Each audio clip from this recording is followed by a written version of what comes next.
into the existing school structure. We'll leverage orientation periods like school entry, transition from nursery to primary, from primary to secondary, and from secondary to tertiary to conduct these comprehensive assessments.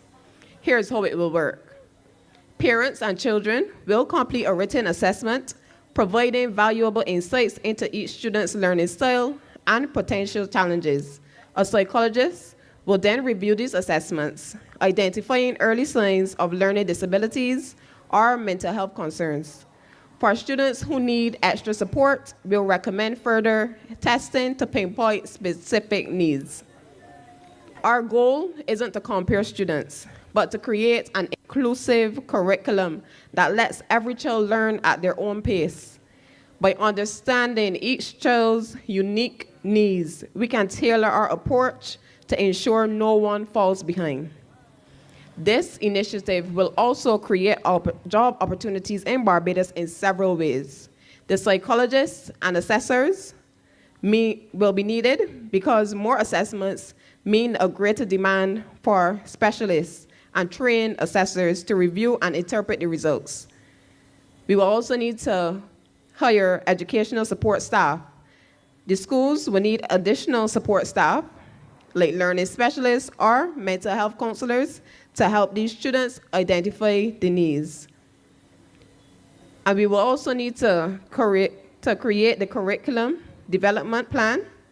Creating an inclusive curriculum could lead to opportunities for educators and experts in curriculum design, focusing on diverse learning needs.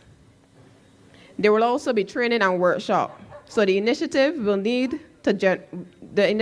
generate the demand for trainers and workshop staff on inclusive education, mental health, and learning support.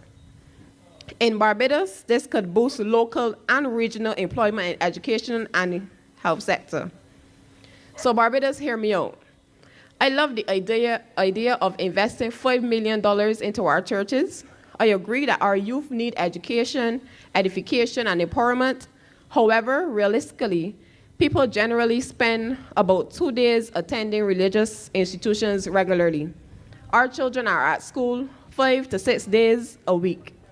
Our schools need proper investment and closer attention and better infrastructure to really alleviate the trouble we are seeing amongst them. The shelters also need proper maintenance and safety personnel. Where is the investment for these shelters?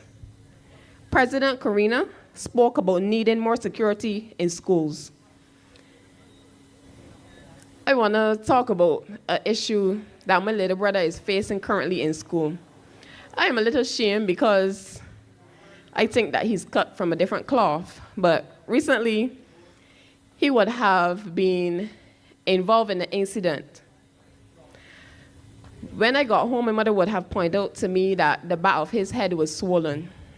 He was actually bullied at school, and my mother would have went to report it to the police station, and while she was there at the police station, the station would have received another call for the same student. We need personnel put into school to help avoid these issues. When my mother went to the school, nobody could tell her what happened. So just like President Karina said, that the schools cannot survive with one security guard. And then I will also think about the other young man who seems to be facing some challenges, and that's the only way that he knows how to put it out.